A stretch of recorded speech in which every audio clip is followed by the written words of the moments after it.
بسم اللہ الرحمن الرحیم۔ السلام علیکم ورحمۃ اللہ وبرکاتہ۔ الحمدللہ رب العالمین والصلاة والسلام علی اشرف الانبیاء والمرسلین نبینا محمد وعلی آلہ واصحابہ اجمعین وبعد۔ اللہ کے فضل و کرم سے، اس کی توفیق سے جدید مناہج کی حقیقت کا آج کا جو یہ سیشن ہے، اس میں ہم کتاب کے تسلسل کے اعتبار سے سوال نمبر 84 اور اس کا جواب پڑھنے جا رہے ہیں۔ یہ کتاب کے اردو والے ایڈیشن، دوسرے ایڈیشن کا صفحہ نمبر 422 ہے۔ سوال نمبر 84 میں جو بات پوچھی گئی ہے بہت ہی اس اعتبار سے اہم اور حساس ہے کہ اس کا نعرہ بار بار لگتا ہے، لیکن اس کے اصولوں پر لوگ جانے کے لیے تیار نہیں ہوتے۔ کیا ہے وہ؟ سوال ہے جماعت اور سمع و طاعت کے سلسلے میں مختصر نصیحت سے نوازیں۔ جماعت کے بارے میں اور سمع و طاعت کے بارے میں مختصر نصیحت سے نوازیں۔ جماعت کا مطلب تو ہم جانتے ہیں جماعت، لیکن عام طور پر جماعت کا جو معنی سمجھا جاتا ہے کہ ایک گیدرنگ ہے، کچھ لوگ ہیں جو اکٹھا ہو گئے ہیں۔ یعنی جماعت کا معنی فرد کے مقابلے میں، ایک کے مقابلے میں جماعت، دو کے مقابلے میں بڑی تعداد، ایسا سمجھا جاتا ہے۔ وہ معنی یہاں پر نہیں ہے۔ جماعت کا معنی اور پھر سمع و طاعت کا معنی کیا ہے، اسے ہمیں پہلے جان لینا ضروری ہے تاکہ آگے والی بات سمجھ میں آ جائے۔ شیخ صالح فوزان حافظہ اللہ نے جو جواب دیا ہے اس میں وہ ساری باتیں انشاءاللہ تبارک و تعالیٰ آ جائیں گی جو اس کے جواب میں مطلوب ہیں۔ سمع کا مطلب ہوتا ہے سننا، سمع کا مطلب سننا، اور طاعت کا مطلب ہوتا ہے کہا ماننا۔ سمع اور طاعت، سننا اور ماننا۔ تو جماعت کے بارے میں اور سننے اور اطاعت کرنے کے بارے میں مختصر نصیحت سے نوازیں۔ جماعت کیا چیز ہے، جماعت کیسے رہے، جماعت کی اہمیت کیا ہے، اور سننے کا اور ماننے کا کیا اصول ہے، کیا ضابطہ ہے، اس بارے میں نصیحت سے نوازیں۔ شیخ صالح فوزان کہتے ہیں اللہ سبحانہ و تعالی نے امت مسلمہ کو حق پر اکٹھا اور متحد ہونے کا حکم دیا ہے۔ ایک ایک لفظ پر غور کرنے کی ضرورت ہے۔ اس میں جماعت کا معنی بھی آ رہا ہے، اس میں جماعت کا معنی بھی آ رہا ہے۔ اللہ تعالیٰ نے امت مسلمہ کو حق پر اکٹھا اور متحد ہونے کا حکم دیا ہے، اور اسے تفرقہ بازی اور اختلاف سے منع فرمایا ہے۔ اب یہاں پر یہ بات واضح ہو رہی ہے کہ جماعت کا معنی کیا ہے، جماعت کا معنی کیا ہے۔ جماعت کا معنی ہے کہ امت مسلمہ حق پر جمع ہو جائے۔ جماعت کا معنی کیا ہے؟ پوری امت مسلمہ، پوری امت کیا ہو جائے؟ حق پر اکٹھا ہو جائے۔ تو جماعت اکٹھا ہونے کا نام نہیں ہے، صرف جماعت نام ہے حق پر اکٹھا ہونے کا۔ بہت سارے لوگ باطل پر اکٹھا ہیں جو ہم سے بہت بڑی تعداد میں ہیں، تو کیا وہ جماعت ہے؟ وہ جماعت نہیں ہے۔ اس لیے کہ جماعت جمع ہونے کا نام نہیں ہے، گیدرنگ کا نام نہیں ہے، بھیڑ کا نام نہیں ہے۔ جماعت حق پر اکٹھا ہونے کا نام ہے۔ یہ حق ہے تو اسی پر آپ بھی، اسی پر میں بھی، اسی پر فلاں بھی، اسی پر مشرق والا، اسی پر مغرب والا، شمال والا، جنوب والا، شرق والا، غرب والا، کالا گورا، عرب عجم، سب اسی پر کیا ہو جائیں؟ اکٹھا ہو جائیں۔ اور متحد ہونے کا یعنی ایک ہو جانے کا، اسی حق پر سب ایک ہو جائیں۔ سب ایک ہو جائیں یعنی کیا مطلب؟ سب ایک ہو جانے کا مطلب یہ ہے، ایک تو اکٹھا ہو جائیں، اسی حق پر سب آ گئے۔ اور متحد کے لفظ میں ایک اور معنی پایا جاتا ہے کہ ایک ہو کر کے وہاں رہیں، یعنی وہاں پر آنے کے بعد، اس حق پر جمع ہونے کے بعد، پھر کسی کی طرف سے، مشرق مغرب شمال جنوب دائیں بائیں سے کوئی اپنی بات پیش نہ کرے، میں فلاں قوم کا ہوں، میں فلاں نسل کا ہوں، میں عرب کا ہوں، میں عجم کا ہوں، میں فلاں کو فالو کرتا ہوں، میں فلاں امام کو، میں فلاں کو، میں فلاں کو، ایسی کوئی بات کوئی نہ لائے، سب ان تمام چیزوں کو کنارے کر کے ایک ہو جائیں۔ سمجھ رہے ہیں نا؟ اتحاد اس وقت تک نہیں ہوگا جب تک کہ یہ بانٹنے والے کام ہٹائے نہیں جائیں گے۔ اب یہ حق ہے، اس پر آپ آ گئے، لیکن یہاں آنے کے بعد بھی آپ اپنی نسل کا، اپنے قوم کا، ہے نا، اپنی شخصیت کا، اپنے کنبے قبیلے کا، اپنے بزرگوں کا، اپنے پرکھوں کا، اپنے فلاں کا حوالہ اگر دیں گے، میں اگر ان تمام چیزوں کا حوالہ دوں گا، تیسرا چوتھا کوئی ان تمام چیزوں کا حوالہ دے گا، تو اکٹھا تو رہیں گے ایک چیز پر، لیکن اتحاد نہیں رہے گا۔ پھر کہیں نہ کہیں اس کی بنیاد پر وہ کھینچے گا اور اپنی طرف لائے گا، وہ اپنی طرف کھینچ کر کے اپنی طرف لائے گا، میں اپنی طرف کھینچ کر کے اپنی طرف لاؤں گا، اس لیے وہ اگلا والا جو ٹکڑا ہے، اگلا والا نقطہ وہ پورا نہیں ہوگا۔ یعنی ایک ہونا ہے، حق پر اکٹھا ہو کر کے ایک ہو جانا ہے، اور تفریقے سے، ٹکڑے بندی سے اپنے آپ کو کیا کرنا ہے؟ بچانا ہے۔ اللہ کیا کہا شیخ نے؟ حق پر اکٹھا ہونا، اکٹھا اور متحد ہونے کا حکم دیا ہے، اور تفریقے سے اور اختلاف سے منع کیا ہے۔ اتحاد کا مطلب کیا ہے؟ سب کے سب ایک ہو جائیں، سب کے سب ایک ہو جائیں، کچھ بھی دوسری چیز نہ لائیں، کچھ بھی دوسری چیز نہ لائیں۔ اسی لیے اللہ تعالیٰ نے اتنا کہ اللہ تعالیٰ نے کیا فرمایا؟ وَاعْتَصِمُوا بِحَبْلِ اللَّهِ جَمِيعًا، وَاعْتَصِمُوا بِحَبْلِ اللَّهِ جَمِيعًا، سب کے سب اللہ کی رسی کو مضبوطی سے پکڑ لو۔ اگر اتنا کافی ہوتا تو وَلَا تَفَرَّقُوا کہنے کی کیا ضرورت تھی؟ ہے کہ نہیں؟ اتنا کافی ہے نا، وَاعْتَصِمُوا بِحَبْلِ اللَّهِ، سب کے سب اللہ کی رسی کو مضبوطی سے پکڑ لو۔ سب نے پکڑ لیا تو باقی کیا بچا؟ پکڑ لیا ہے، لیکن پکڑنے کے بعد کچھ اور نہیں لانا، اپنی رائے، اپنا نظریہ، اپنی فکر، اپنا امام، اپنا بزرگ، اپنا فلاں قوم قبیلہ، کچھ بھی نہیں لانا ہے، کیونکہ اگر کچھ اور لائے تو تفریقہ ہوگا، پھر ٹکڑے بندی بنے گی اس کے اندر۔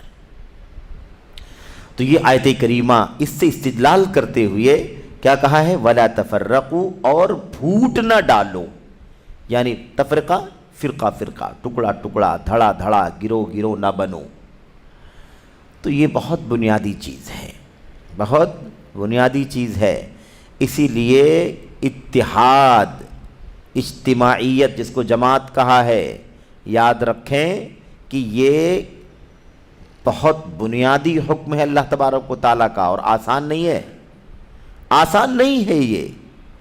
اس لیے جتنے نعرے ہیں ایک ہو جانے کے، اتحاد امت کے، اتفاق امت کے، یکجہتی کے، ہے نا، جتنے نعرے ہیں، اسی لیے سارے نعرے فلاپ ہیں، اس لیے کہ اس اصول پر نہیں چلتے۔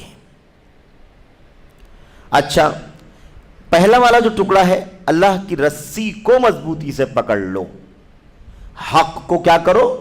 مضبوطی سے پکڑ لو۔ حق اللہ کی کتاب، اللہ کی کتاب، اللہ کی رسی، اللہ کے نبی صلی اللہ علیہ وسلم کی سنت اللہ کی رسی ہے، اسی رسی کو پکڑ لو، مضبوطی کے ساتھ پکڑ لو۔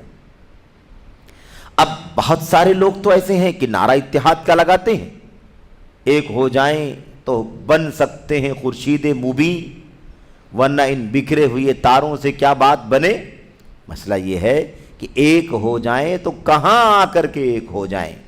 اب وہ مشرق والا چاہتا ہے کہ سب اپنی اپنی سمت چھوڑ کے میری طرف آ کر کے ایک ہو جائیں، مغرب والا چاہتا ہے کہ سب اپنا چھوڑ کر کے میرے والے پر اکٹھا ہو جائیں، شمال والا اپنا چاہتا ہے، جنوب والا اپنا چاہتا ہے۔ مسئلہ یہ ہے کہ سب لوگ اپنی اپنی جگہ چھوڑ کر کے اس اصل پر کیوں نہیں اکٹھا ہو جاتے جس پر اللہ نے اکٹھا ہونے کا حکم دیا ہے؟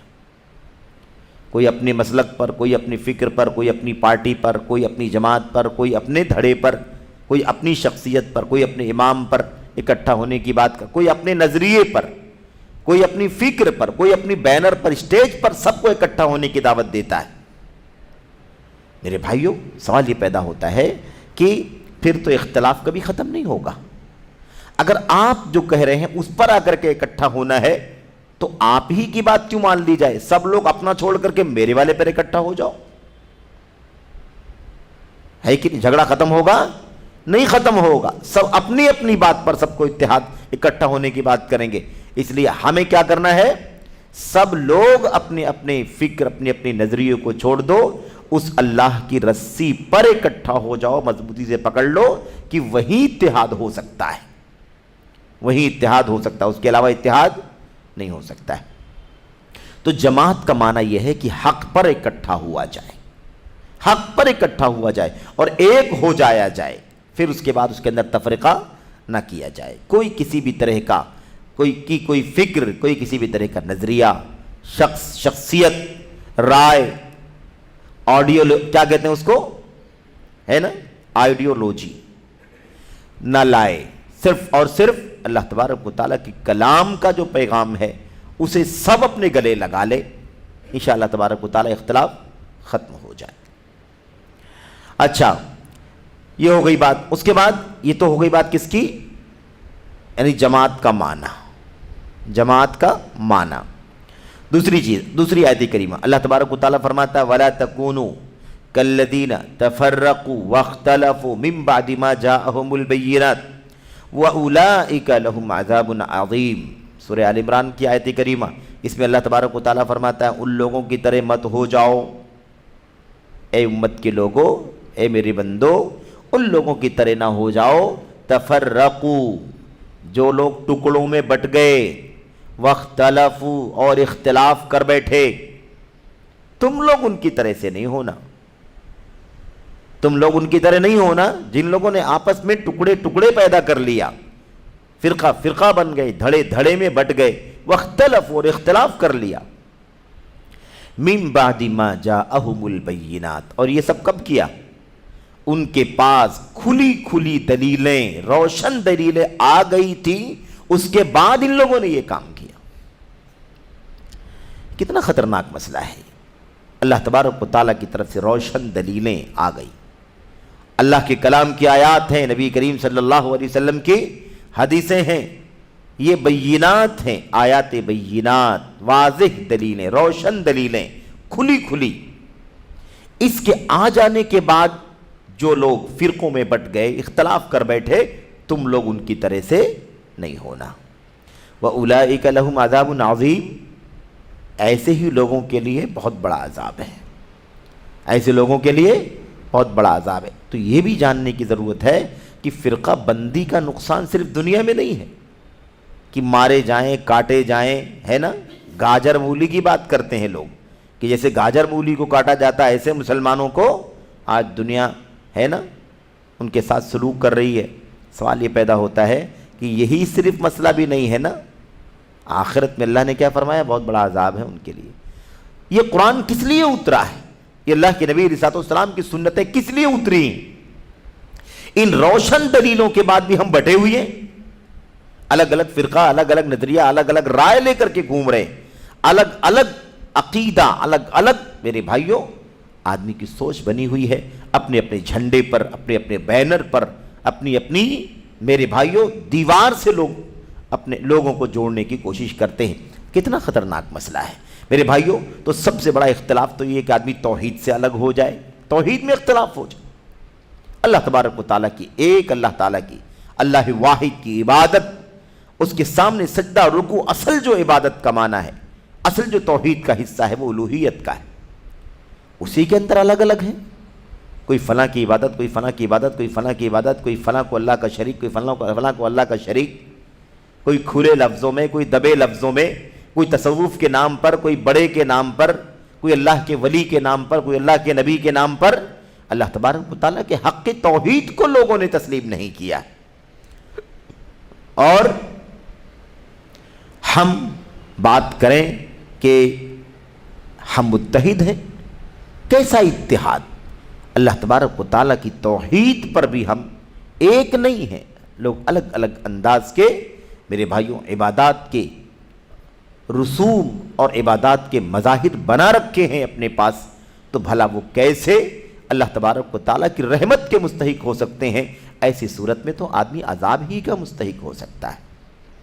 تو وَلَا تَكُونُوا كَالَّذِينَ تَفَرَّقُوا وَاخْتَلَفُوا مِن بَعْدِ مَا جَاءَهُمُ الْبَيِّنَاتُ وَأُولَئِكَ لَهُمْ عَذَابٌ عَظِيمٌ. یہ آیت کریمہ بہت ہی واضح طور پر کیا بتلاتی ہے؟ جماعت کا معنی، جماعت کا معنی، ٹکڑوں میں نہیں بٹنا ہے، اختلاف نہیں کرنا ہے۔ یہ اللہ کی کتاب ہے، یہ نبی کریم صلی اللہ علیہ وسلم کی سنت ہے۔ اس کے آنے کے بعد وہ جاہلی معاشرہ ایک ہو گیا تھا، ایمان کے بندھن میں بندھ کر، عقید توحید اور عقید رسالت اور آخرت کے بندھن میں بندھ کر الحمدللہ ایک ہو گیا۔ کوئی اختلاف کسی طرح کا باقی نہیں بچا، نہ رنگ کا، نہ قوم کا، نہ نسل کا، نہ فکر کا، نہ نظریے کا، نہ عقیدے کا، نہ آئیڈیولوجی کا، کسی بھی طرح کا کوئی اختلاف باقی بچا ہی نہیں۔ مشرق سے کوئی آیا تب بھی، مغرب سے آیا تب بھی، سلمان فارسی فارس سے آئے، صہیب روم سے آئے، بلال حبشہ سے آئے، اور عرب کے جو تھے وہ تو تھے ہی قریش کے اور دیگر علاقوں کے، کوئی بھی دوری باقی نہیں بچی، ایک حق پر متحد ہو گئے، کوئی ٹکڑا بندی نہیں کی۔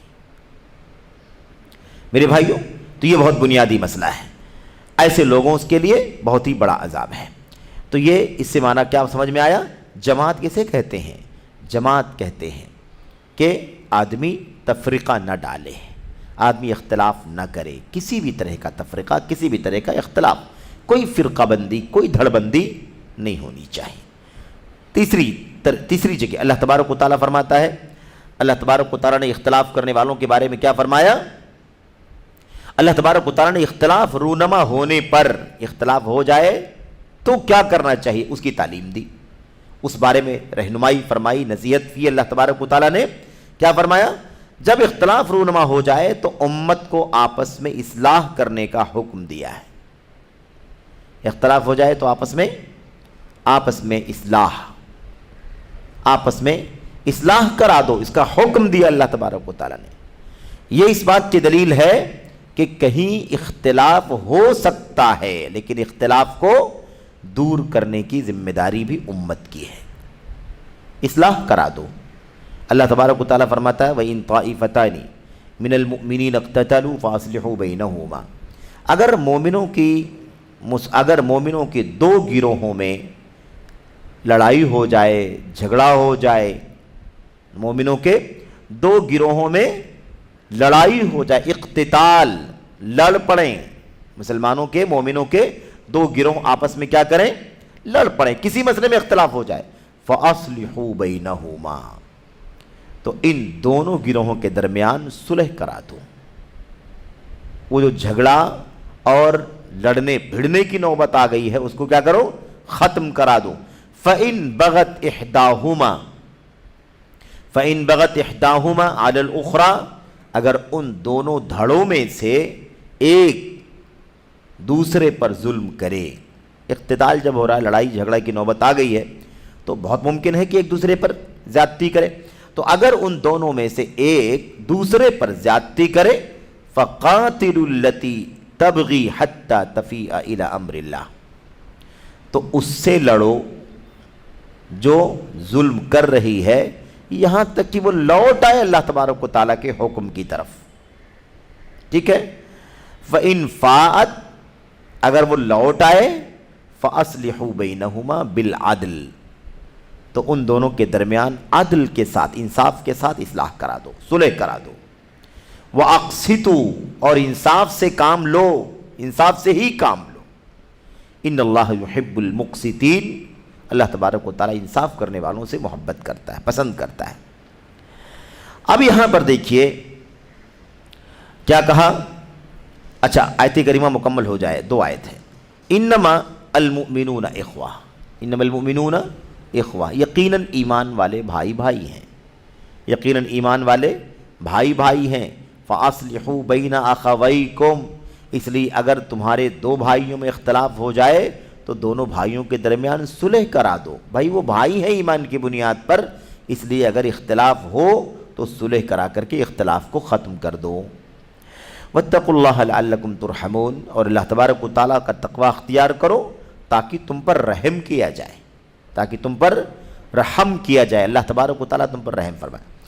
تو اب یہاں پر ایک بات تو یہ ہے کہ اختلاف ہو جانا بشری تقاضے کے مطابق ممکن ہے، لیکن چونکہ ہے ایمان والے، اس لیے آپس میں صلح کرا کر کے اس اختلاف کو ختم کر دینا چاہیے۔ اچھا، اس کے بعد ایک بہت ہی بنیادی نکتہ اس آیت کریمہ کے اندر موجود ہے، اور وہ بہت بڑے مسئلے کی دلیل ہے۔ وہ کیا ہے؟ وہ یہ کہ خوارج کا عقیدہ یہ ہے کہ اگر لڑائی بھڑائی ہو جائے، ایک مسلمان کی دوسرے مسلمان سے لڑائی بھڑائی ہو جائے، مار دھاڑ ہو جائے، قتل و غارت گری کا معاملہ کچھ پیش آ جائے، تو کہتے ہیں کہ یہ گناہ کبیرہ ہے، اور گناہ کبیرہ کی وجہ سے اس انسان دائرہ اسلام سے باہر ہو جاتا ہے۔ یہ کس کا عقیدہ ہے؟ خوارج کا عقیدہ ہے کہ دنیا میں گناہ کبیرہ کرنے کے نتیجے میں انسان اسلام سے باہر نکل جاتا ہے، اور آخرت میں ہمیشہ ہمیش کے لیے جہنم میں جائے گا۔ یہی عقیدہ معتزلہ کا ہے کہ دنیا کے اندر گناہ کبیرہ کرنے والے مسلمان جو گناہ کبیرہ کریں گے، قتل کرنا، آپس میں مار دھاڑ کرنا بھی کیا ہے؟ گناہ کبیرہ ہے۔ تو گناہ کبیرہ جو کرے گا اس کے نتیجے میں وہ اسلام سے باہر نکل جائے گا۔ آخرت کے بارے میں معتزلہ جو فرقہ ہے اس نے کیا کہا؟ اس نے کہا کہ وہ دو منزلوں کے درمیان ہوگا، فی منزلۃ بین المنزلتین، دو درجوں میں سے، دو منزلوں میں سے ایک منزل میں ہوگا، درمیانی منزل میں ہوگا، یعنی نہ وہ جنت میں جائے گا نہ وہ جہنم میں جائے گا، بیچ میں رہے، ایسا آپ سمجھ لیں، ٹھیک ہے۔ لیکن بہرحال کافر قرار دینے میں دونوں ایک ہیں، خوارج بھی اور معتزلہ بھی اس عقیدے میں متفق ہیں کہ گناہ کبیرہ کرنے والا مسلمان باقی نہیں بچے گا، کافر ہو جائے گا۔ اب یہاں پر دیکھیے اللہ تبارک و تعالیٰ کیا فرماتا ہے۔ اللہ تبارک و تعالیٰ نے کیا فرمایا؟ یہاں پر صاف لفظوں میں وَإِن طَائِفَتَانِ مِنَ الْمُؤْمِنِينَ اقْتَتَلُوا، اگر مومنوں کے دو گروہ لڑیں، لڑنے والوں کو اللہ مومن کہہ رہا ہے، لڑنے والوں کو اللہ کیا فرما رہا ہے؟ مومن کہہ رہا ہے، تو کافر کیسے ہو جائیں گے؟ اللہ صاف کہتا ہے کہ اگر مومنوں کی جماعت، دو جماعتیں آپس میں قتل و قتال کر لیں، لڑ جائیں، ٹھیک ہے، تو ایسی صورت میں کیا کرنا ہے؟ تمہیں صلح کروا دینا ہے۔ آئی بات سمجھ میں؟ تو اب ہمیں اس بات کو اچھی طرح سے جاننے کی ضرورت ہے کہ اگر دو گروہوں میں آپس میں جھگڑا ہو جائے تو ایسی صورت میں ہمیں اصلاح کرانے کا حکم ہے۔ اللہ صاف کہتا ہے مومنوں کے دو گروہوں کے درمیان قتل و قتال ہو جائے، مار دھاڑ ہو جائے، لڑ پڑیں آپس میں، ہے نا، دست بگریبہ ہو جائیں، تو ایسی صورت میں کیا کرنا چاہیے، اس کا تذکرہ یہاں پر کیا جا رہا ہے۔ اس سے خوارج کے اس عقیدے کی تردید ہوتی ہے کہ وہ کافر نہیں ہو جاتے۔ اگر وہ کافر ہو جاتے تو اللہ تبارک و تعالیٰ مومن کیسے کہتا انہیں؟ اگر کافر ہو جاتے تو اللہ تعالیٰ انہیں مومن کیسے کہتا؟ بہت موٹی سی بات ہے۔ اس کے بعد اللہ تبارک و تعالیٰ نے کیا فرمایا آگے؟ انما المؤمنون اخوہ، ایمان والے بھائی ہیں، تو ایمان والے بھائی ہیں، لڑنے کے گناہ کی وجہ سے وہ کافر نہیں ہو جائیں گے۔ اس لیے بہت موٹی بات ہے، اللہ تبارک و تعالیٰ نے اس آیت کریمہ کے اندر یا ان دونوں آیتوں میں اہل ایمان کا تذکرہ کیا، ایمان والا کہا، لڑائی کے باوجود اہل ایمان کہا، اور لڑائی کے باوجود بھائی کہا، تو پتہ یہ چلا کہ آخر آدمی کافر کیسے ہو جائے گا۔ تو یہ عقیدہ کہ کافر ہو جاتا ہے، یہ عقیدہ باطل ہے، اور خوارج کا عقیدہ، معتزلہ کا جو عقیدہ ہے، اس عقیدے کی تردید ہوتی اس آیت کریمہ سے، ان دونوں آیات سے، اور یہ دونوں آیتیں ان دلیلوں میں سے ایک دلیل ہیں جن دلیلوں سے خوارج کے عقیدے کی تردید ہوتی ہے کہ گناہ کبیرہ کی وجہ سے کافر نہیں ہو جاتا کوئی، گناہ کبیرہ کی وجہ سے آدمی فاسق ہوتا ہے، گنہگار ہوتا ہے۔ اچھا، الا یہ کہ اس گناہ کبیرہ کو، جس کا گناہ کبیرہ ہونا ہے نا، گناہ کبیرہ ہونا ایک دم ثابت ہے، اس میں کوئی ڈاؤٹ فل نہیں معاملہ، ایک دم واضح دلیل ہے، ایسی چیز کا وہ انکار کرے تو انکار کی وجہ سے کافر ہو جائے، سمجھ رہے ہیں نا، انکار کی وجہ سے کافر ہو جائے گا۔ تو گناہ کبیرہ کرنے سے کوئی کافر نہیں ہو جاتا، یہ بات اچھی طرح سے یاد رہے۔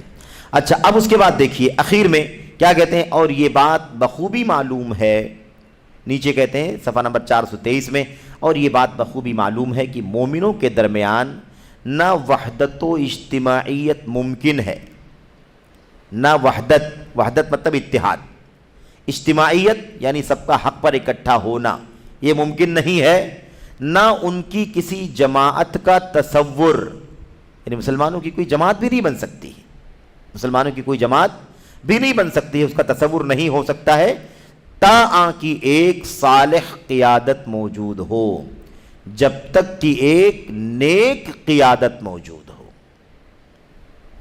یہ بہت بنیادی بات کہہ رہے ہیں، یہ بہت بنیادی بات سمجھا رہے ہیں کہ صالح قیادت کے بغیر صحیح معنوں میں اجتماعیت ممکن نہیں ہے، صالح قیادت ہونی چاہیے۔ صالح قیادت یعنی کیا مطلب؟ ایک ایسی قیادت، ایک ایسا حکمران، ایک ایسا امام، ایک ایسا امیر، ایک ایسا بادشاہ، ایک ایسا خلیفہ جو صالح نظام چلاتا ہو، کفر کا نظام نہ چلاتا ہو، الحاد کا نظام نہ چلاتا ہو، بدعت کا نظام نہ چلاتا ہو، بلکہ کیا کرے؟ بلکہ وہ کتاب و سنت کی روشنی میں توحید کا، سنت کا نظام چلاتا ہو۔ ایسی قیادت پائی جائے گی تب جا کر کے صحیح معنوں میں اتحاد اور اجتماعیت کا تصور ممکن ہے، اس کے علاوہ ممکن نہیں ہے۔ اب اس کے بعد کیا کہتے ہیں؟ صالح قیادت موجود ہو جو ظالم کا ہاتھ پکڑے، جو کیا کرے؟ ظالم کا ہاتھ پکڑے، جو ظالم کا ہاتھ پکڑے اور کیا کرے؟ مظلوم کو انصاف دلائے، ملک کا دفاع کرے، نیز شرعی احکام کی تنفیذ اور امن و عاشتی کے تحفظ اور بقا کے لیے کوشش کرے۔ بات واضح ہوئی؟ قیادت ہونی چاہیے، جو قیادت کیا کرے؟ ظالم کا ہاتھ پکڑے، مظلوم کو انصاف دلائے، ملک کا دفاع کرے، شرعی احکام کی تنفیذ کرے اور امن و سلامتی قائم رکھنے کے لیے کوشش کرے۔ یہ ہو گئی بات کس کی میرے بھائیوں؟ اجتماعیت کے ساتھ ساتھ اجتماعیت کے لیے جو سب سے بڑا سبب ہے وہ کیا ہے؟ وہ ہے صالح قیادت۔ صالح قیادت کے بغیر یہ کام نہیں ہے۔ لیکن اب یہیں پر وہ غلط موقف بعض لوگوں کے یہاں آ جاتا ہے، صالح قیادت کے نام پر وہ اسی چکر میں، اسی معاملے میں بلا اصولوں کی رعایت کرتے ہوئے لگ جاتے ہیں کہ کیسے حکومت قائم ہوگی، کیسے حکومت قائم ہوگی۔ قیادت چاہیے تو قیادت کے لیے کوشش کرو، حکومت کے لیے کوشش کرو، لیکن یہ بھول جاتے ہیں کہ بات کس کی چل رہی ہے؟ اجتماعیت اور اتحاد کے لیے صالح قیادت کی ضرورت ہے، اور اجتماعیت اور اتحاد کی بنیاد اللہ کی کتاب ہے، نبی کریم صلی اللہ علیہ وسلم کی سنت ہے۔ اللہ کی کتاب اور نبی کی سنت کا سب سے بڑا پیغام ایک اللہ تبارک و تعالیٰ کی عبادت و بندگی ہے۔ یہ بھول جاتے ہیں اور صالح قیادت کے نام پر حکومت قائم کرنے کی فکر میں لگ جاتے ہیں۔ سمجھ رہے ہیں؟ یہ سب سے بڑی مشکل ہے، سب سے بڑی مشکل ہے۔ اصولوں پر نہیں چلتے۔ اللہ کے نبی صلی اللہ علیہ وسلم نبی بنا کر کے بھیجے گئے، آپ نے مکے کے اندر 13 سال گزارا، مدینے میں 10 سال گزارا۔ آپ صلی اللہ علیہ وسلم نے قیادت کب کی؟ کب قیادت کا؟ کب سیادت؟ کب امارت؟ کب اسلامی نظام نافذ ہوا بھائی؟ جب اللہ تبارک و تعالیٰ کی کتاب یعنی اللہ کی رسی کو مضبوطی سے پکڑنے کا مشن نبی کریم صلی اللہ علیہ وسلم نے گالیاں کھانے کے باوجود بھی، مارے جانے کے باوجود بھی، زد و کوب کیے جانے کے باوجود بھی، گھر بار چھوڑ کر ہجرت کرنے پر مجبور ہو جانے کے باوجود بھی اس مشن کو لے کر کے چلتے رہے۔ جب لوگوں کے دلوں سے شرک نکل گیا، جب لوگوں کے دلوں سے شرک نکلا اور اس جگہ پر توحید کا چراغ روشن ہو گیا اور بدعات، خرافات، نفس پرستی، خواہشات نفسانی کا خاتمہ ہوا اور اس کی جگہ پر نبی کریم صلی اللہ علیہ وسلم کی سنت اور آپ کا بتایا ہوا راستہ بن گیا، تب اللہ کے نبی علیہ السلام نے 13 سال کی قربانیوں کے بعد جا کر کے ایک چھوٹی سی اسلامی ریاست، چھوٹا سا اسلامی نظام قائم کیا۔ تو وَاعْتَصِمُوا بِحَبْلِ اللَّهِ پہلے، وَاعْتَصِمُوا بِحَبْلِ اللَّهِ پہلے، وَلَا تَفَرَّقُوا پہلے، اور پھر اس کے نتیجے میں صالح قیادت آئے گی۔ ورنہ بھیڑ ایسے ہی شرک والی، کفر والی، بدعت والی، نفس پرستی والی اور گناہوں والی، معاصی والی ایسے ہی بھیڑ بنی رہے، اور وہاں پر ہم کسی کو حکومت کے نام پر، حاکم کے نام پر کسی کو کھڑا کرنے کی کوشش کریں تو دنیا میں کوئی تبدیلی پیدا نہیں ہوگی، سوائے انارکی کے، سوائے فساد کے کچھ بھی مزید حاصل نہیں ہوگا۔ تو یہ بات بہت اچھی طرح سے جاننے کی ضرورت ہے۔ تو یہ صالح قیادت بالکل ہونی چاہیے، لیکن صالح قیادت تک پہنچنے کے لیے پہلے منزل پر، پہلے مرحلے پر ہمیں ساری انرجی لگانی ہوگی، اور اس کا راستہ کیا ہے؟ خالص توحید کی دعوت کا مشن عام کرنا۔ اولاً خالص توحید کا علم سیکھنا، خالص توحید کا علم، خالص سنت کا علم سیکھنا، خالص توحید اور نبی کی سنت کا علم سیکھنے کے بعد اس کے مطابق عمل کرنا، اس کے بعد اخلاص کے ساتھ، الہیت کے ساتھ، نہ دنیا، نہ شہرت، نہ جھنڈا، نہ مال، نہ کسی بھی طرح کا کوئی اور ریاکارانہ مقصد، اس سے آزاد ہو کر کے اس کی دعوت دینا، اس توحید کی سنت کی دعوت دینا۔ اس کے ذریعے سے انشاءاللہ تبارک و تعالی کیا ہوگا؟ الحمدللہ پورا کفر و شرک کا، بدعت و خرافات کا، نفس پرستی کا ماحول ختم ہوگا، اور انشاءاللہ تبارک و تعالی توحید کی سنت کی فضا قائم ہوگی، اور پھر اس کے بعد وہ صالح قیادت بھی انشاءاللہ تبارک و تعالی حاصل ہو جائے۔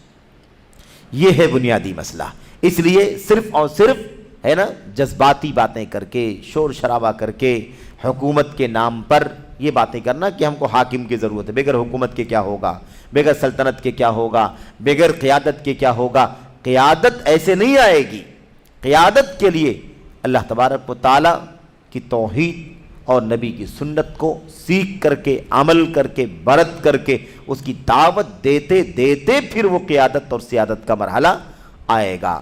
اور یاد رکھیں، دنیا کی کوئی طاقت ایسی نہیں ہے جو اس چین سے ہٹ کر کے کوئی بڑا کام کر دکھائے، کیونکہ یہ مسئلہ تو اللہ کے نبی کی سیرت کا ہے، یہ مسئلہ نبی کریم صلی اللہ علیہ وسلم کی زندگی کا ہے۔ اگر آپ کی سیرت ہمیں یہ بتاتی ہے کہ اسی چین سے چلنا ہوگا، توحید کا علم، توحید پر عمل، توحید کی دعوت اور اس کے راستے میں آنے والی پریشانیوں پر صبر، یہی چین ہے۔ اگر ہم نے یہ کام نہیں کیا، دنیا کی کسی بھی دور میں، دنیا کی کسی بھی زمانے میں، دنیا میں رہتے ہوئے کسی بھی دور میں اگر یہ چین نہیں ہے تو پھر کسی اور راستے سے یہ کام مکمل نہیں ہو سکتا۔ اس کا کوئی مختصر نہیں ہے، اس کا کوئی شارٹ کٹ نہیں، یہی ضابطہ ہے۔ اور اگر اس کے علاوہ کوئی ان سارے اصولوں کو چھوڑ کر کے حکومت اور سیاست کی بات کرے، حاکمیت کی بات کرے، تو ایسی صورت میں بھیڑ کے سوا کچھ باقی نہیں رہے گا۔ صرف اور صرف ازدحام، صرف اور صرف بھیڑ بھاڑ باقی بچے گی، اور کچھ باقی نہیں بچے گا۔ یہ ہو گئی بات۔ اس کے بعد کیا کہا؟ جس صالح قیادت ہو شرعی احکام کی تنفیذ اور امن و آشتی کے تحفظ اور بقا کے لیے اس کی طرف رجوع کیا جائے۔ صالح قیادت ہوگی، رجوع کیا جائے گا، اچھی بات ہے۔ اس کے بعد کیا کہا؟ اسی لیے اس بارے میں اہل سنت و جماعت کا اجماع ہو چکا ہے، اس بارے میں اہل سنت والجماعت کا اجماع ہو چکا ہے کہ امام وقت متعین کرنا واجب ہے۔ کب واجب ہے بھائی؟ جب یہ کام ہو جائے، جب سارا شرک پھیلا ہوگا، ساری بدعتیں پھیلی ہوں گی، ساری نفس پرستی عام ہوگی، تو بھلا کیسے ہم امام وقت کا تعین کریں گے بھائی؟ امام وقت کہاں سے مقرر کریں گے؟ امام وقت مقرر کہاں سے کریں گے؟ یاد رکھو، مکے میں نبی کریم صلی اللہ علیہ وسلم نبی بنا کر کے بھیجے گئے، 40 سال کے بعد نبوت کا تاج آپ کے سر پر رکھا گیا۔ آپ صلی اللہ علیہ وسلم اللہ کے نبی، رسول اور ساری انسانیت کے سردار، سید الخلق، خیر خلق، آپ صلی اللہ علیہ وسلم سے بڑا کوئی تھا یا ہو سکتا ہے؟ نہیں ہو سکتا ہے. آپ تھے کہ نہیں تھے؟ لیکن اسی حالت میں جس حال میں مکہ تھا، جس حال میں قریش کے لوگ تھے، جس حال میں عرب کے لوگ تھے، اگر اسی کفر و شرک کے ماحول میں اگر نبی کریم صلی اللہ علیہ وسلم کو نعوذ باللہ بادشاہ بنا دیا گیا ہوتا اور آپ جبرن مطلب کیا کہتے ہیں اس کو، اپنی طاقت و قوت سے اگر ان کو تبدیل کرنا چاہتے تو کر پاتے؟ نہیں کر پاتے. تو آپ تو تھے ہی لیکن پھر بھی یہ کام نہیں ہوا. پتہ چلا کہ نہیں پتہ چلا؟ اب یہ جو بات ہے نا، اہل سنت والجماعت کا اجماع ہے کہ امام وقت متعین کرنا واجب ہے. امام وقت موجود ہے، امام وقت نبی کریم صلی اللہ علیہ وسلم موجود ہے، لیکن مسئلہ یہ ہے کہ امام وقت کے موجود ہونے کا کیا، اس کی ذمہ داری کے حوالے سے کیا ضابطہ ہے. ایسے ہی بھیڑ میں امام وقت کہاں سے لے آئیں گے؟ امام وقت تو موجود ہے نبی کریم صلی اللہ علیہ وسلم. اور یہی نہیں بلکہ آپ کو تو اپنا بادشاہ بنانے کے لیے بھی تیار تھے مشرکین.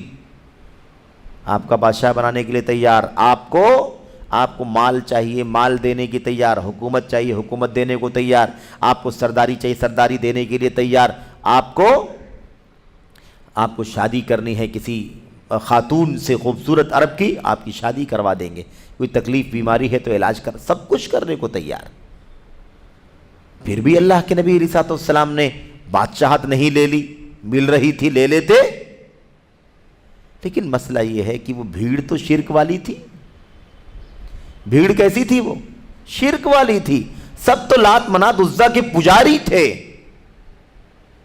تو ایسے شرک اور بدعقیدگی کی بھیڑ پر کوئی قائد بن کر کے بیٹھ جائے، یہ شریعت کا اصول اور ضابطہ نہیں. اگر یہ ہوتا تو اس سے اچھا آپشن پوری دنیا کی تاریخ میں آپ کو نہیں ملی. لیکن نبی کریم صلی اللہ علیہ وسلم نے ساری باتیں سن کر کے نظر انداز کر دیا اور آپ نے کہا لا الہ الا اللہ کہو، عرب و عجم کے مالک بن جاؤ گے. اس کے لیے بھیجا گیا ہوں میں. لوگ دنیا دکھا رہے ہیں، مال کی لالچ دے رہے ہیں، حکومت اور سیاست کی لالچ دے رہے ہیں، اللہ کے نبی ایک ذرہ اس کی طرف کوئی توجہ نہیں دے رہے. آپ اپنے مشن توحید کی دعوت پر لگے ہوئے ہیں، توحید کا پیغام پہنچانے پر لگے، امت کو شرک اور کفر سے بت پرستی سے نکال کر کے ان کو ایک اللہ کی پہچان کروانے پر لگے ہوئے ہیں. اس کی شان، اس کا مقام، اس کی عظمت بیان کرنے پر لگے. ان دیوی دیوتاؤں اور مورتیوں بتوں ہے نا، ان اوثان اور اصنام کی بے بسی بے کسی، ان کی کمزوری اور ان کے ضعف کو اللہ کے نبی علیہ الصلوۃ والسلام واضح کر رہے ہیں قرآن کریم کی آیتیں پڑھ پڑھ کر کے. اے شرک کرنے والو، یہ بتاؤ کہ کیا یہ تمہاری دیوی دیوتا تمہاری باتیں سنتے ہیں؟ کیا تمہاری باتیں سنتے ہیں؟ کیا تمہارے حالات کو دیکھتے ہیں؟ کیا تمہیں نفع پہنچا سکتے ہیں؟ کیا تمہیں نقصان پہنچا سکتے ہیں؟ نبی کریم صلی اللہ علیہ وسلم کو قرآن کریم دیا گیا. قرآن کریم میں یہ بات کتنی جگہوں پر بار بار ہے. کیا؟ ما لا ينفعک ولا یضرک. کیا آپ ایسوں کی پوجا کرتے ہیں جو آپ کو فائدہ نہیں پہنچا سکتا، نقصان نہیں پہنچا سکتا؟ نفع و ضرر نہیں ہے، کوئی طاقت نہیں ہے، کوئی قوت نہیں ہے. تو ان کی پوجا کیوں؟ اللہ کے نبی علیہ الصلوۃ والسلام اس مشن پر لگے ہوئے تھے. حکومت کے ساتھ اگر یہ کام ہو جاتا تو حکومت لینے میں کیا پریشانی تھی، بادشاہت لے لینے میں کیا تکلیف تھی. لیکن یہ مقصد ہی نہیں تھا. اصل یہ ہے کہ صرف قیادت، صرف اور صرف کیا ہے؟ قیادت، کہ ایک آدمی قائد اور حاکم بن کر کے بیٹھ جائے اور قوم شرک میں ڈوبی ہوئی ہو، کفر میں ڈوبی ہوئی ہو، بدعات میں ڈوبی ہوئی ہو، جاہلیت کے ماحول میں تھے اس وقت وہ لوگ، ان کو جاہلیت سے نکالنے کا کام تھا. آج وہ مطلق جاہلیت تو نہیں ہے، لیکن شرک ہے دنیا میں، کفر ہے دنیا میں، ہے کہ نہیں؟ الحاد ہے دنیا میں، زندیقیت ہے دنیا میں، بت پرستی ہے دنیا میں، ہوس پرستی ہے، نفسانی خواہشات ہیں اور دنیا داریاں غالب ہیں. ایسے حالات میں ہم توحید خالص کی دعوت دیے بغیر، توحید سنت رسول صلی اللہ علیہ وسلم کی خالص دعوت دیے بغیر، ان کو نفس پرستی سے آزاد کیے بغیر کس حکومت اور سیاست کی بات کر رہے ہیں؟ یہ ایسی چیز ہے جو ایک تھیوری ہو سکتی ہے، حقیقت سے اس کا کوئی لینا دینا نہیں. اور اگر کوئی اگر اپنی طاقت اور بلبوتے پر، طاقت اور قوت کے بلبوتے پر آ بھی جائے اور قوم شرک و کفر میں بدعات کے اندر پڑی ہوئی ہو، تو اس سے کوئی اسلامی نظام نافذ نہیں ہوگا۔ ٹھیک ہے، تو یہ بات اچھی طرح سے سمجھا رہے ہیں۔ تو امام وقت متعین کرنا واجب ہے، یہ اہل سنت والجماعت کا اتفاق ہے، اجماع ہے، لیکن وہی مسئلہ ہے کہ امام وقت متعین کرنے کے لیے قوم کی کیا حالت ہے؟ پہلے امام وقت متعین کرنے کے قابل تو رہے۔ جب وہ نظام، وہ ماحول بن گیا کہ اب امام وقت کا تقرر ہو جائے، اور امام وقت صرف اور صرف اس لیے نہیں کہ بڑا ہے، اس اعتبار سے نہیں، اس اعتبار سے کہ اس خطے میں، اس ملک کے اندر اس توحید کا نظام نافذ ہو، امن و آشتی ہو، ظالم کے ہاتھ کو ظلم سے روکا جائے، مظلوم کی مدد کی جائے، ہے نا؟ اور کیا ہو بھائی؟ اور بنیادی چیز کیا ہے اس کے اندر؟ سب سے بنیادی چیز یہ ہے اللہ تبارک و تعالیٰ کی کتاب اور سنت کا نفاذ ہو۔ کانسٹیٹیوشن کیا ہوگا؟ قرآن، نبی کی سنت، یہ ہوگا۔ آئین کیا ہوگا؟ اللہ کی کتاب، نبی کی سنت۔ چوری کرنے والے کا ہاتھ کاٹا جائے گا، شادی شدہ زانی کو رجم کیا جائے گا، غیر شادی شدہ کو کوڑے مارے جائیں گے، 1 سال کے لیے جلا وطن کر دیا جائے گا، شراب پینے والے کو 40 کوڑے مارے جائیں گے، ہے کہ نہیں؟ اور سارے حدود، حد قذف، پاک دامن عورتوں پر تہمت لگانے والے کو 80 کوڑے مارے جائیں گے، وغیرہ وغیرہ۔ قتل کرنے والے کو قتل کر دیا جائے گا، خون کے بدلے خون ہوگا، یہ نظام نافذ ہوگا۔ تو یہ بات سب اچھی طرح سمجھ لیں کہ اس طرح کی باتیں کرنا ہے نا، اور بغیر کسی زمین کے، بغیر کسی بنیاد کے، بے بنیاد بات کرنا، اس کی کوئی گنجائش اللہ تبارک و تعالیٰ کے دین میں نہیں ہے۔ تو یہ بات یاد ہے، وَاعْتَصِمُوا بِحَبْلِ اللَّهِ جَمِيعًا وَلَا تَفَرَّقُوا کو جو ہم نے پڑھا، اس میں یہ بات بہت اچھی طرح سے آ گئی کہ اللہ کی رسی کو مضبوطی سے پکڑنے کا کام پہلے کرنا ہے، اور ہر طرح کے شرک سے، کفر سے، انحراف سے، ہر طرح کی بدعقیدگی سے اور مختلف باطل افکار و نظریات سے آزاد ہونا ہے۔ کوئی فرقہ بندی نہیں ہوگی، صرف ایک عقیدے پر، ایک توحید، ایک اللہ کی توحید، نبی کی سنت پر زندگی گزاریں گے، تب حاکم وقت کا تعین کرنا ضروری ہو جائے گا۔ سمجھ رہے ہیں کہ نہیں سمجھ رہے ہیں؟ یہ ہے، یہ ضابطہ ہے۔ تو اچھا، اب اس کے بعد کیا کہا؟ یہی وجہ تھی، مصنف کہتے ہیں، شیخ کہتے ہیں کہ یہی وجہ تھی کہ نبی کریم صلی اللہ علیہ وسلم کی وفات ہوئی تو صحابہ کرام رضی اللہ عنہم نے اس وقت تک آپ کی تجہیز و تکفین نہ کی جب تک کہ اپنا امام متعین نہ کر لیا۔ آپ سوچئے، آج کوئی کھڑا ہوگا اور کہے گا عجیب حال ہے، ارے جس کی موت ہوئی ہے پہلے اس کی تجہیز و تکفین تو کرو، اسے کفنا دفنا کر کے اس کی مطلب فارغ تو ہو، دعائے مغفرت اور ثابت قدمی تو پہلے کر لو، اس کے بعد حکومت اور حاکم کون ہوگا، خلیفہ کون ہوگا، امام کون ہوگا، امیر کون ہوگا، اس کی بات کرو۔ لیکن نہیں، امت تھوڑی دیر کے لیے بھی بغیر قیادت کے نہ رہے، لیکن وہ امت پہلے تیار تو ہو جس امت کے لیے بات کہی جا رہی ہے۔ سمجھ رہے ہیں کہ نہیں سمجھ رہے ہیں؟ یہ بات بہت اچھی طرح سے ہمیں ذہن و دماغ میں بٹھانا ہے، ورنہ یہ جتنے تحریکی ہیں، جتنے توحید حاکمیت کے دعویٰ کرنے والے ہیں، جتنے اقامت دین کا نعرہ لگانے والے ہیں، یہ سب بے سر پیر کے صرف اور صرف حکومت، صرف اور صرف اقامت دین، صرف اور صرف حکومت الہیہ، صرف اور صرف میرے بھائیوں اسی کی بات کرتے ہیں۔ اس سے پہلے جو اصل بنیاد ہے کہ اللہ تبارک و تعالیٰ کی سچی توحید کا علم حاصل کرنا، اس کے مطابق زندگی گزارنا، اور اخلاص و للہیت کے ساتھ بلا کسی دنیوی مقصد کے اس کی دعوت دے کر کے اللہ کے بندوں کو شرک سے آزاد کر کے توحید کا چراغ روشن کرنا ان کے دلوں کے اندر، اس مشن کے بغیر اسی بھیڑ بھاڑ میں چاہتے ہیں کہ حاکم بن جائیں اور حکومت الہیہ قائم ہو جائے۔ یہ سارے تحریکیوں کا، چاہے وہ حسن بننا والی تحریک ہو یا مولانا مودودی والی تحریک ہو، یا آج اور بہت سارے اسی فکر کے لوگ پیدا ہو گئے ہیں، تنظیم اسلامی، وحدت اسلامی، مختلف ناموں سے، ان سب کا ایک ہی نکتہ ہے، کیسے ہم حاکم بنا لیں، کیسے ہم قائد بنا لیں، کیسے ہم دستور قائم کر لیں، اس کی بات کرتے ہیں۔ اور جب ان کی زندگی کا، ان کی کتابوں کا، ان کے عمل کا، ان کے سلوک کا اور ان کے دعوتی لٹریچر کا، ان کی دعوتی مشن کا جائزہ لیا جاتا ہے تو دور دور تک کہیں توحید عبادت کا پتہ نہیں لگتا، توحید عبادت کی کبھی بات نہیں کرتے، بلکہ اس کے برعکس کیا کرتے ہیں، وہ توحید عبادت کی دعوت دینے سے منع کرتے ہیں۔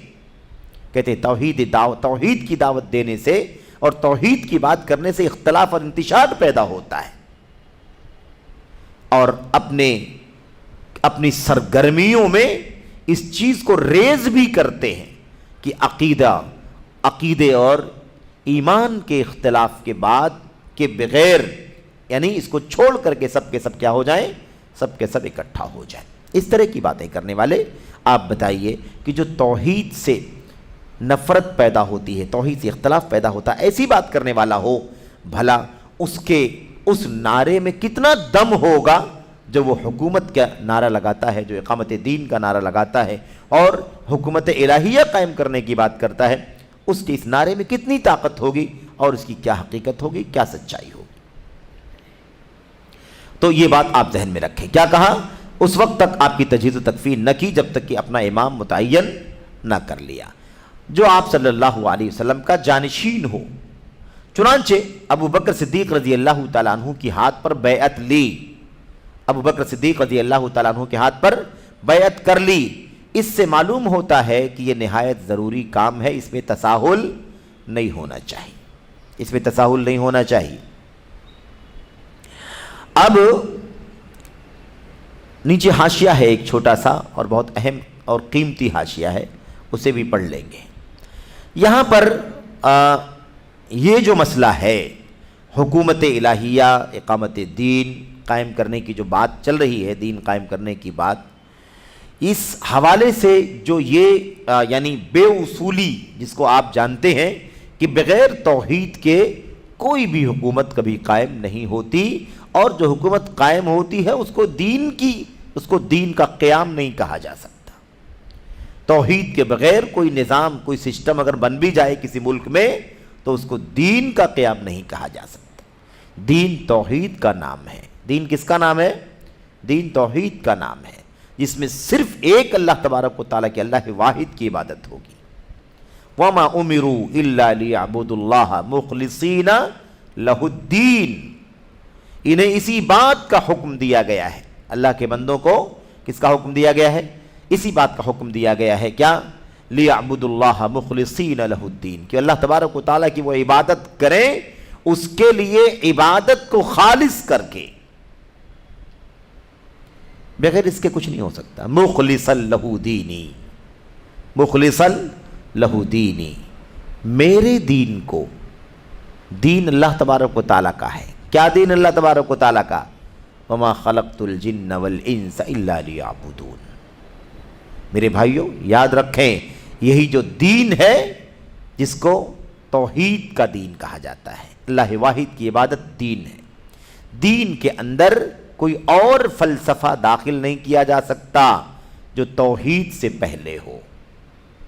دین کے اندر سب سے پہلی چیز کیا ہے؟ اللہ تبارک و تعالیٰ کی توحید، اس کی خالص بندگی، جیسا کہ اللہ تبارک و تعالیٰ نے کئی آیتوں میں اس بات کو بیان فرمایا ہے۔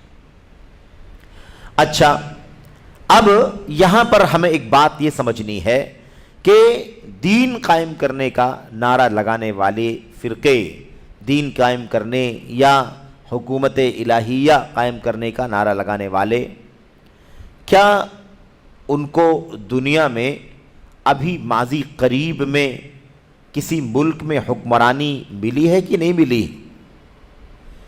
اور ملی ہے تو انہوں نے اپنے ملک میں کیا کیا ہے جہاں وہ حاکم بنے تھے؟ کیا کیا ہے بھائی؟ وہی بھیڑ شرک والی، وہی بھیڑ بدعقیدگی والی، وہی بھیڑ انحراف والی، وہی گناہ صغیرہ، وہی گناہ کبیرہ، وہی جرائم، وہی سیکولر نظام، اور حاکم بن کر کے بیٹھ گئے۔ وہی قبریں، وہی مزارات، وہی آستانے، وہی مشاہد، جوں کا توں جتنی بھیڑ مزاروں پر لگتی تھی ماضی میں، ویسے ہی بھیڑ ان کی حکومت قائم ہونے کے بعد بھی لگتی رہی۔ تو کون سا دین قائم کیا تھا؟ کون سا دین قائم کیا تھا؟ تو یہ بات تو بہت بے اصولی کی ہے کہ کوئی بھیڑ بھاڑ میں جیسے تیسے شرک، کفر، بدعت، نفاق سب چل رہا ہے، اور آدمی کہے کہ ایسے ہی سب کے سب اپنے اپنے عقیدے پر قائم رہے اور ہمیں حکومت دے دو، ہم حاکم ہو جائیں گے تو ہم دین قائم کرنے کے لیے کہا گیا ہے، حکومت قائم کرنے کے لیے نہیں کہا گیا ہے۔ دین کو حکومت کا معنی دے دیا گیا، دین کو لوگوں نے اپنی سیاست کے معنی میں استعمال کر لیا۔ دین سیاست نہیں ہے، بلکہ دین آپ کی سیاست اور اقتدار کی بنیاد ہے۔ توحید کے بغیر کوئی اقتدار، کوئی سیاست یا کوئی نظام زندگی قائم کیا جاتا ہے تو اللہ تبارک و تعالیٰ کے ہاں اس کا کوئی اعتبار نہیں ہے۔ یہ بہت بنیادی نقطہ ہے جسے جاننے کی ضرورت ہے۔ جہاں جہاں ان اقامت دین کے نعرے لگانے والوں کی حکومتیں قائم ہوئی ہیں، وہاں پر کوئی بھی توحید کا، سنت کا کام نہیں کیا گیا۔ یہی نہیں بلکہ جن لوگوں کو بیوقوف بنا کر ان کی عقل کی کمزوری کا استعمال کر کے انہیں جذباتیت کی راہ پر ڈال کر کے جب ان لوگوں نے اپنا سیاسی مفاد حاصل کر لیا، دین قائم کریں گے، حکومت ہماری آئے گی تو اسلام کا نظام نافذ ہوگا، ٹھیک ہے، شرک و کفر کا خاتمہ ہوگا اور اسلامی تعلیمات نافذ ہوں گی، دین کو غلبہ حاصل ہوگا اور تنفیذ شریعت ہوگی، چوری کرنے والے کا ہاتھ کاٹا جائے گا، مجرمین کو سزا دی جائے گی، تعزیری سزائیں، حدود، قصاص کا نفاذ ہوگا۔ اس کا حوالہ دے کر کے جب انتخابات میں جیت کر آ گئے اور حکومت پر براجمان ہو گئے، کوئی تبدیلی نہیں، اور جب کوئی تبدیلی نہیں ہوئی تو جن لوگوں نے حمایت کر کے حکومت کی کرسیوں پر بٹھایا تھا ان لوگوں نے بغاوت کر کے پھر سے اس خمیر کو مٹی سے ملا دیا۔ تو یہ چیز بہت اچھی طرح سے جان لو، اللہ تبارک و تعالیٰ کا فضل ہے، اس کا انعام ہے کہ یہ عقیدہ مسلمہ عقیدہ ہے۔ اس عقیدے پر اس دنیا کے اندر خالص سلفی منہج کے لوگ قائم ہیں۔ اس کے علاوہ دنیا کا ہر آدمی نئے نئے فلسفے، اپنے عقلانی نظریات، اپنی لاجک، اپنی دانشوری کے ذریعے سے اپنا دنیوی مفاد حاصل کرنے کی کوشش کرتا ہے۔ اگر یہ شواہد دنیا کے ہمارے سامنے نہ ہوتے، ابھی ان ساری تفصیلات میں جانا مقصد نہیں ہے، ورنہ وہ ساری تفصیلات بھی آپ کے سامنے رکھی جا سکتی ہے، لیکن ضمناً چونکہ یہ بات آئی ہے اس لیے ضمناً ہی اس سے گفتگو کر کے آگے بڑھتے ہیں، ورنہ وہ ساری تفصیلات بھی آپ کے سامنے لائی جا سکتی ہے کہ یہ جو حکومتیں قائم ہوئیں دین قائم کرنے کے نام پر، حکومت الہیہ کے نام پر، اس نعرے سے قائم کی گئیں، زیادہ تو قائم نہیں ہوئی لیکن جو دو اکا دکا قائم بھی ہوئی، اگر یہ شواہد یعنی یہ حوالے پریکٹیکل ہماری آنکھوں کے سامنے نہ ہوتے اور ہم یہ بات کہتے کہ بھئی یہ حکومت الہیہ اور اقامت دین قائم کرنے کی بات کرنے والے دنیا دار ہیں، انہیں صرف عہدہ چاہیے، انہیں صرف سیاست کا، اقتدار کا، میرے بھائیوں منصب چاہیے، انہیں دولت چاہیے، انہیں اختیار چاہیے، یہ دین قائم کرنا نہیں چاہتے ہیں، یہ توحید قائم کرنا نہیں چاہتے ہیں، یہ سنت قائم کرنا نہیں چاہتے۔ اگر یہ باتیں ہم کہتے تو لوگ کہتے کہ یہ تو الزام ہے۔ کیا کہتے؟ الزام ہے، تہمت ہے ان کے اوپر، بدگمانی ہے ان کے بارے میں، آپ کو دین سے محبت نہیں، آپ کو ایک دین کے قیام سے محبت نہیں۔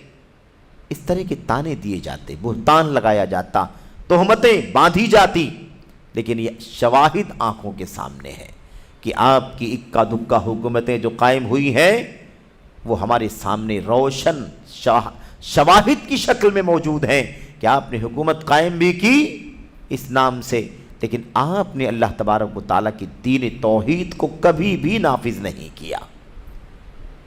وہی سارے مزارات، وہی ساری قبر پرستیاں جوں کا توں چلتی رہیں، کوئی نظام نہیں، چوریاں ویسے ہی ہو رہی ہیں، زناکاریاں ویسے ہو رہی ہیں، بدکاریاں ویسے ہی ہو رہی ہیں، قتل و خونریزی ویسے ہی ہو رہی ہے، شراب ویسے ہی پی جا رہی ہے، تہمتیں ویسے ہی لگائی جا رہی ہیں۔ تو یہ عملی تو پریکٹیکل نمونہ ہے ہمارے سامنے کہ اس طرح کی تحریکی، یہ حسن بنائی یا مودودی اخوانی جو فکر ہے تحریکیوں کی، اس فکر کے جو حاملین ہیں، ان لوگوں کے دعوے حقیقت میں سچے نہیں ہیں، ان کے دعوے جھوٹے ہیں۔ حکومتیں قائم بھی ہوئی ہیں تو انہوں نے کیا گل کھلایا ہے وہ ہمارے سامنے ہے۔ اس لیے یہ الزام نہیں رہا، یہ شواہد کی بنیاد پر باتیں ہیں، یہ پریکٹیکل نمونے ہماری آنکھوں کے سامنے ہیں۔ کوئی ثابت کرے کہ فلاں جگہ حکومت قائم ہوئی ان کی اور انہوں نے توحید و سنت کا نظام نافذ کیا، قبر پرستی کا خاتمہ کیا۔ ملک عبدالعزیز نے اور اس زمانے میں شاہ، میرے بھائیوں، آغاز میں شیخ الاسلام محمد بن عبد الوہاب رحمۃ اللہ علیہ کے دور سے لے کر میرے بھائیوں جزیرۃ العرب کے اس خطے میں حرمین شریفین کا جو ملک ہے، یاد رکھیں وہاں پر اسی سنت پر چل کر کے، جس سنت پر چل کر کے نبی نے صحابہ نے اپنے ساتھیوں کو، تابعین کو اللہ تبارک و تعالیٰ کے دین کے قیام کا حکم دیا تھا، انہی خطوط پر چل کر کے، انہی نقوش پر چل کر کے ان لوگوں نے اللہ تبارک و تعالیٰ کا دین قائم کیا ہے۔ دیکھو مملکت سعودی عرب کو، پوری روئے زمین پر واحد ملک ہے میرے بھائیوں، جہاں کوئی قبر نہیں پوجی جا رہی ہے، جہاں گنبدوں کو ڈھایا گیا ہے، جہاں قبروں پر بنے ہوئے قبوں کو ڈھایا گیا ہے، اور اللہ کے نبی علیہ السلام کے حکم کے مطابق وہ کام حضرت علی نے کیا تھا۔ حضرت علی جب خلیفہ ہوئے تو انہوں نے حکم دیا، ابو الحیاج اسدی رضی اللہ رحمۃ اللہ علیہ تابعی نے وہی کام کیا، اور اسی صحابہ اور تابعین کی، نبی صحابہ اور تابعین کی اسی سنت پر، اسی منہج پر، اسی ٹریک پر رہ کر کے اس حکومت نے اللہ کے فضل و کرم سے اپنے دائرے اختیار میں، جہاں تک اس کے ان کے ملک کے حدود ہیں، الحمدللہ انہوں نے وہاں سے ہر طرح کی مزارات کو، قبوں کو، شرک کے مظاہر کا خاتمہ کیا۔ اور ویسے ہی آج بھی قبروں میں اچھے مقام اور مرتبے کے لوگ بھی دفنائے جاتے ہیں، تو ویسے ہی دفنائے جاتے ہیں جیسے نبی کریم صلی اللہ علیہ وسلم نے حکم دیا تھا۔ کیا؟ لا تدع تمثالا الا طمستہ ولا قبرا مشرفا الا سویتہ۔ حضرت علی نے کہا رضی اللہ تعالیٰ عنہ نے ابو الحیاج کو، جاؤ میں تمہیں اسی کام کے لیے بھیجتا ہوں جس کام کے لیے نبی کریم صلی اللہ علیہ وسلم نے مجھے بھیجا تھا۔ کیا؟ مجھے اللہ کے نبی نے اس کام کے لیے بھیجا تھا کہ جاؤ علی، جاؤ دیکھو اسلام کا نظام نافذ ہو چکا ہے مدینے میں اللہ کا دین قائم ہو چکا ہے، اللہ کی توحید کا، نبی کی سنت کا نظام قائم ہو چکا ہے۔ جاؤ دیکھو، اگر کہیں کوئی مجسمہ، اگر کوئی مورتی کوئی نظر آتی ہے، اللہ کیا کرو اس کو، اللہ طمستہ، اسے توڑ کر کے اسے مسخ کر دو، برابر کر دو، اسے مٹا دو۔ ولا قبرا مشرفا الا سویتہ، اور کوئی اونچی قبر نظر آئے جو ایک بالشت سے اوپر ہو، ہے نا، چاہے وہ کچی ہو یا پکی ہو، اگر اوپر ہو ایک بالشت سے تو اسے کیا کرو، سویتہ، اسے برابر کر کے سنت کے مطابق بنا دو۔ اس کام کے لیے علی نے کہا اللہ کے نبی نے مجھے بھیجا تھا، اور ابو الحیاج میں تمہیں بھیج رہا ہوں۔ جب یہ کام کیا یہ اس حکومت نے مملکت سعودی عرب میں، تو لوگوں نے بڑے شور مچایا۔ اس کی پوری تاریخ ہے اس کی۔ ہمارے ملک وطن عزیز ہندوستان کے اندر بھی مولویوں نے بہت ساری کتابیں لکھی اور بڑی مذمت کی، صحابہ کرام کی قبروں کو ڈھایا جا رہا ہے، تابعین کی قبروں کو ڈھایا جا رہا ہے، اللہ کے اولیاء کی توہین کی جا رہی ہے۔ اگر یہ توہین تھی تو کیا اللہ کے نبی نے توہین کی تھی اپنے صحابہ؟ کیا اللہ کے نبی صلی اللہ علیہ وسلم کے حکم سے حضرت علی بن ابی طالب نے توہین کی تھی؟ کیا حضرت علی رضی اللہ تعالیٰ عنہ نے، جو نواز رسول ہیں، جن کا مقام اتنا اونچا ہے، مرتبہ، کیا حضرت علی بن ابی طالب رضی اللہ تعالیٰ عنہ نے اونچی قبروں کو توڑوا کر کے توہین کی تھی؟ بتائیے، کیا قبروں کو برابر کروا کر کے ان کی بے عزتی کی تھی؟ ظاہر ہے کہ جب وہ توہین نہیں تھی تو اسی پر عمل کرنا توہین کیسے ہو سکتا ہے؟ سنت پر عمل کو توہین کا نام دیا جا رہا ہے، شرک اور بت پرستی کے مظاہر کو مٹانے کا نام کا کیا دیا جا رہا ہے؟ توہین دیا جا رہا ہے۔ گستاخ، صحابہ کے گستاخ، صحابہ کے حق میں، تابعین کے حق میں اللہ کے بڑے بڑے اولیاء میرے بھائیو مدفون ہیں، ان کی توہین کی جا رہی ہے۔ اس طرح کی جذباتی باتیں کہہ کر کے عوام کو ورگلایا گیا اور بہت شور شرابہ ہوا، بڑے نعرے لگے، کتابیں لوگوں نے لکھی اور بہت زیادہ بھڑاس نکالی۔ وفد گئے، ڈیلیگیشن جا کر کے وہاں بات کرنے کی بھی کوشش کرتا رہا۔ میرے بھائیوں، وہ ملک توحید و سنت کے نام پر قائم ہوا تھا، تو کیا ڈیلیگیشن سے شرک کو باقی چھوڑ دیا جاتا؟ کیا ڈیلیگیشن کے جانے سے اس بدعت کو، خرافات کو بڑھاوا دیا جائے گا اور اس کو مٹانے کے لیے کوشش کرنی بند کر دی جائے گی؟ اس لیے اس طرح کی باتیں بہت بار ہو چکی ہیں۔ آج بھی ابھی جب قریب میں میرے بھائیوں، جب تبلیغی جماعت کی سرگرمیوں پر حکومت نے جب روک لگائی، پابندی لگائی، تو بڑا شور مچا۔ وہاں بھی شور مچانے والوں نے پہنچ کر کے شور مچانے کی کوشش کی، سفارت خانوں میں پہنچ کر لوگوں نے اپنے میمورنڈم پیش کیے، لیکن ان تمام چیزوں کا کوئی اثر نہیں ہوتا۔ اس کی حیثیت برے کاہ سے بھی زیادہ کچھ نہیں، ہباء منصورا، بکھرے ہوئے ذرات سے اس کے سوا کچھ نہیں۔ میرے بھائیوں، وہ ملک توحید پر قائم ہوا ہے، سنت پر قائم ہوا ہے۔ وہاں منکرات کا ہونا، گناہوں کا ہونا، چھوٹے گناہوں کا، بڑے گناہوں کا ہونا، یہ کوئی تعجب کی بات نہیں، انسانوں کی بستی ہے۔ لیکن کیا شرک اور کفر کا کوئی مظہر آپ کو دکھائی دیتا ہے؟ کیا کوئی بدعت آپ کو وہاں دکھائی دیتی ہے؟ میرے بھائیوں، یہ امتیاز ہے اس ملک کا۔ ہمارا رشتہ صرف اور صرف ایمان کا، توحید کا رشتہ ہے۔ ہمارا رشتہ صرف اور صرف اللہ کی کتاب اور نبی کی سنت کا رشتہ ہے، کوئی خون کا رشتہ نہیں ہے، اور اس رشتے سے بڑا کوئی رشتہ نہیں ہے۔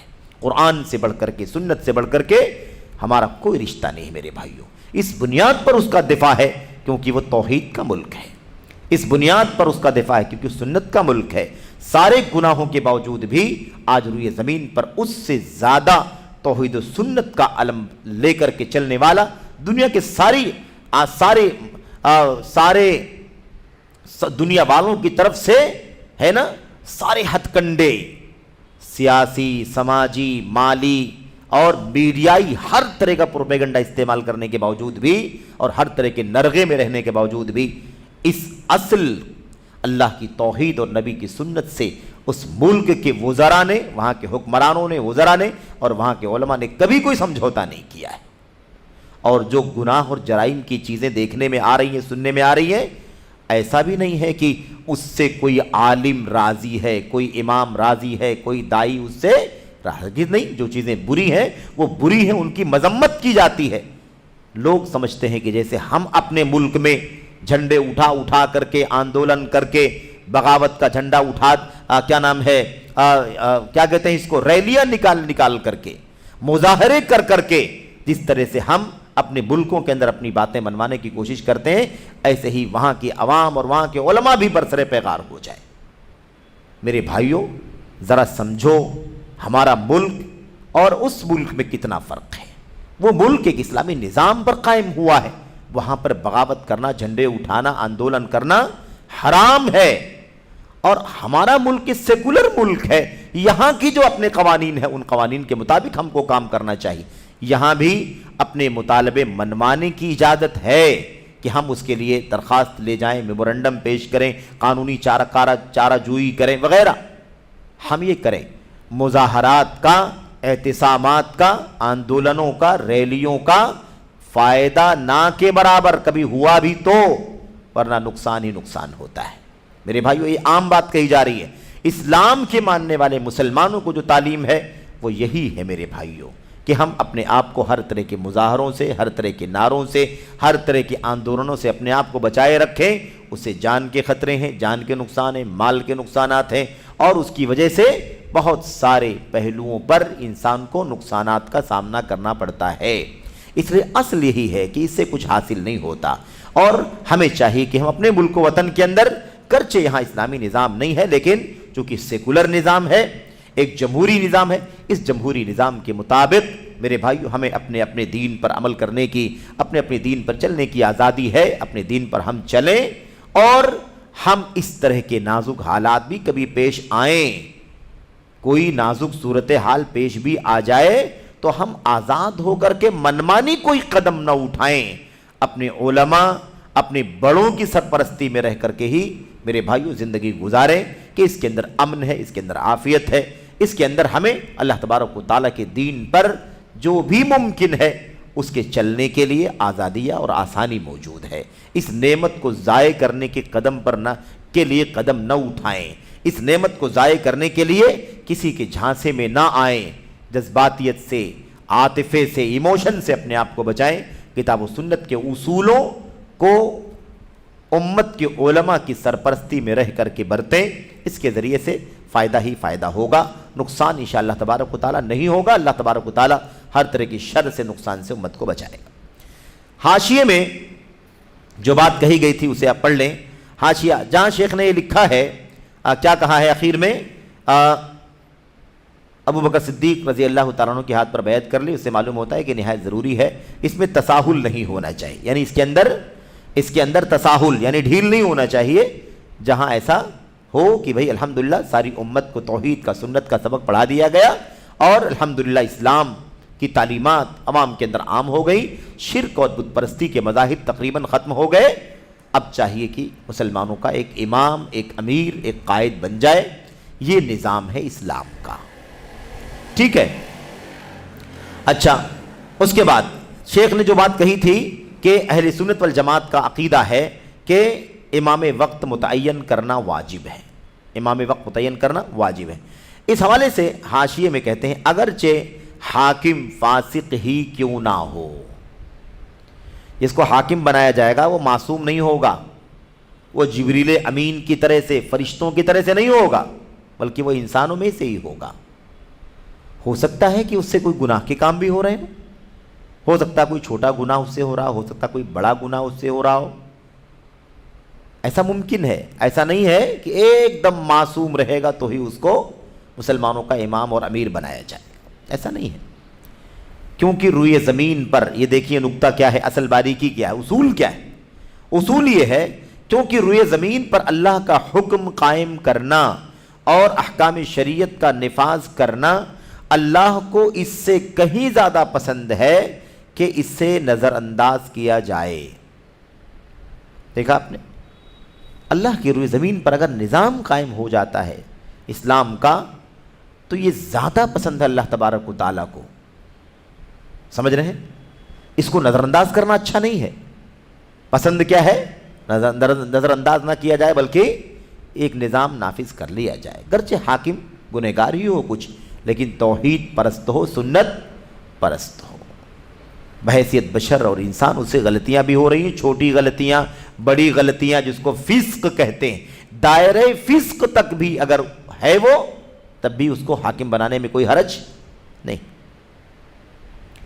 ہاں کفر ہو جائے تو گنجائش نہیں ہے، کفر کرنے والا ہو تو کوئی گنجائش نہیں ہے، یہ اسلامی نظام۔ ہم نے توحید کی، سنت کی دعوت دی، نبی کریم صلی اللہ علیہ وسلم نے 23 سالہ دور نبوت کے اندر 13 سال تک مکے میں، اور اس کے بعد میرے بھائیوں 13 سال کے بعد ہجرت کر کے مکہ سے مدینہ آنا ہوا، مدینہ کے اندر ایک اسلامی نظام نافذ ہوا، جو مشرکین تھے اور جو یہود تھے ان کے ساتھ معاہدہ ہو گیا کہ ان کو کیسے رہنا ہے ہمارے ساتھ میں، نظام اسلام کا نافذ ہو گیا، اور اسلام کا نظام نافذ ہونے کے بعد ان لوگوں کو اسلامی نظام کے اندر بحیثیت کفار، مشرکین، یہود، نصارہ رہنے کی اجازت دی گئی، اور ان کے ساتھ معاہدہ ہوا کہ تم کس ضابطے کے ساتھ اس اسلامی ملک میں زندگی گزارو گے، ان کی جان کی حفاظت، ان کے مال کی حفاظت، ان کے آبرو کی حفاظت کی ذمہ داری مسلمانوں کے حاکم نے لی، نبی کریم صلی اللہ علیہ وسلم نے، اور ایک معاہدہ ہو گیا، ٹھیک ہے۔ اس طرح سے نظام بن جائے تو کیا کہا، یہ بنا لینا ضروری ہے، ٹھیک ہے، نظر انداز کرنا اچھا نہیں ہے، اور کیا کہا آگے، اور نظر انداز کیا جائے اور لوگوں کو فتنہ و اضطراب میں مبتلا کر دیا جائے، یعنی لوگ فتنے میں رہیں، لوگ اتھل پتھل کا شکار رہیں، بے چینی کا شکار رہیں، اس کو نظر انداز نہیں کیا جا سکتا، بلکہ اس کو سامنے رکھتے ہوئے کسی حاکم کا انتخاب کرنا ضروری ہے۔ اگر ایک دم متقی پرہیزگار پارسا صغیرہ کبیرہ سے بچنے والا نہ ملے بلکہ چھوٹے گناہ بڑے گناہ کرنے والا بھی ہو لیکن توحید و سنت اس کا مشن ہو، تو ایسی صورت میں اس کو حاکم بنا لیا جانا چاہیے۔ کیوں؟ اللہ کے نبی علیہ السلام نے فرمایا، یہ روایت ابن ماجہ کی بڑی عظیم الشان روایت ہے، اس کو سمجھیں۔ کیا کہتے ہیں؟ کہتے ہیں حد یعمل بہ فی الارض خیر لأہل الارض من ان یمطروا 40 صباحا۔ یہ روایت صحیحہ کے اندر موجود ہے، صحیح الجامع کے اندر، ان دونوں کتابوں کے اندر علامہ البانی رحمۃ اللہ نے اس حدیث کو صحیح قرار دیا ہے۔ روایت غالباً ابن ماجہ کی ہے، سنن ابن ماجہ کی روایت، جیسا کہ مجھے یاد پڑتا ہے۔ کیا ہے ترجمہ اس کا؟ اللہ کی زمین میں ایک حد قائم کرنا، اللہ کی زمین میں ایک حد قائم کرنا، چوری کی، زناکاری کی، قتل کی، ایک حد قائم کرنا روئے زمین کے باسیوں کے لیے، یعنی روئے زمین پر رہنے والوں کے لیے 40 دن بارش سے بھی بہتر ہے۔ یہ کب ہوگا؟ جب مسلمانوں کا حاکم ہوگا، جب مسلمانوں کا بادشاہ ہوگا، امام ہوگا، امیر ہوگا، خلیفہ ہوگا، جو بھی آپ نام رکھ لیں، جب یہ ہوگا تبھی حد قائم ہوگی۔ تو ایک حد قائم کرنا، کیوں؟ ایک حد قائم کرنے سے پورے ملک کو سبق ملتا ہے کہ نہیں ملتا ہے؟ اللہ نے فرمایا وَلَكُمْ فِي الْقِصَاصِ حَيَاتٌ يَا أُولِي الْأَلْبَابِ، اے عقل مندو تمہارے لیے قصاص کے اندر زندگی ہے۔ قاتل کو قتل کیا جائے گا، قتل کیا جا رہا، جان جا رہی ہے، موت ہو رہی ہے، لیکن اللہ کیا فرماتا ہے؟ تمہارے لیے قصاص میں زندگی۔ ایک کو جرم کے نتیجے میں، قتل کے جرم میں قتل کیا جائے گا تو اب نہ جانے کتنے لوگ قتل کرنے سے باز آ جائیں گے کہ نہیں آ جائیں گے، نہ جانے کتنی جان بچے گی۔ لیکن اگر اسی قتل کرنے والے کو یوں ہی دندناتے پھرتے ہوئے چھوڑ دیا جائے تو دوسرے کو جرات، تیسرے کو ہمت، چوتھے کو جرات، پانچویں کو ہمت، قتل و خوریزی کا بازار لگ جائے گا، ہے کہ نہیں؟ اس لیے اللہ نے کیا فرمایا؟ تمہارے لیے قصاص میں زندگی۔ تو یہاں کیا فرمایا اللہ کے نبی علیہ السلام نے؟ ایک حد جو زمین میں قائم کی جائے گی وہ بہتر ہے کس سے؟ 40 دن کی بارش سے۔ 40 دن بارش ہو جائے تو پوری امت سیراب ہو جائے گی کہ نہیں ہو جائے گی؟ پوری امت سیراب ہوگی، پوری دنیا سیراب ہو سکتی ہے 40 دنوں میں۔ کھانے پینے کے سارے انتظامات، کھیتیاں، مویشی، جانور، انسان، سب چرند پرند سب پائیں گے کہ نہیں پائیں گے روزی؟ اللہ کے نبی نے فرمایا اس سے بھی بہتر ہے کہ روئے زمین پر ایک حد قائم کی جائے۔ کیوں؟ اس لیے کہ اگر حد نہیں قائم کی جائے گی تو چوری کی حد نہیں قائم کی گئی تو چوروں کے لیے آزادی رہے گی کہ نہیں رہے گی؟ لوگوں کے مال محفوظ نہیں رہیں گے۔ زنا کی حد نہیں قائم کی جائے گی تو لوگوں کی عزتیں محفوظ نہیں رہیں گی۔ اگر قاتل کا قتل نہیں کیا جائے گا تو لوگوں کی جانیں محفوظ نہیں رہیں گی۔ تو ایک امام مسلمانوں کا اگر ایک اسلامی نظام کے اندر ایک امام مقرر ہو جائے گا تبھی تو یہ سب نافذ کرے گا، تبھی تو یہ چیز تنفیذ میں آئے گی، شریعت کی تنفیذ ہوگی۔ اگر ایک امام نافذ نہ ہو تو یہ سارے نظام کیسے قائم ہوں گے؟ نہیں قائم ہوں گے۔ تو نہ جان محفوظ، نہ مال محفوظ، نہ آبرو محفوظ، کچھ نہیں۔ جنگل راج، جس کو طاقت ہے وہ اپنی طاقت کا استعمال کر کے لوگوں کی جان، مال اور آبرو پر کیا کرے گا؟ حملے کرتا پھرے گا۔ لیکن قیادت ظالم کو اس کے انجام تک پہنچائے گی، مظلوم کی مدد کرے گی، ملک اور وطن کے اندر امن و سلامتی کا ماحول قائم کر دے گی۔ یہ ہے اس کا فائدہ۔ بہرحال یہ چند باتیں تھیں اس سوال نمبر 84 اور اس کے جواب سے متعلق۔ اللہ سے دعا ہے کہ اللہ تبارک و تعالی ہم سب کو ان اصولی باتوں کو سمجھنے کی توفیق عطا فرمائے، اور دنیا کے اندر بہت سارے پروپیگنڈے جو کیے جاتے ہیں لوگوں کو جذبات میں، عاطفے میں ڈال کر کے اپنی دنیوی مفادات اور اپنے اقتدار اور سیاست اور دنیا کو حاصل کرنے کی کوشش کی جاتی ہے، ان پروپیگنڈوں سے اور ان ہتھ کنڈوں سے، ان سازشوں سے مسلمانوں کو بچنے کی توفیق عطا فرمائے۔ آمین یا رب العالمین۔ وصلی اللہ وسلم وبارک علی نبینا محمد وعلی آلہ وصحبہ اجمعین۔ والسلام علیکم ورحمۃ اللہ وبرکاتہ۔ اگلے والے درس میں انشاءاللہ تبارک و تعالی اجتماعیت کیسے قائم ہوگی اس سے متعلق سوال ہے۔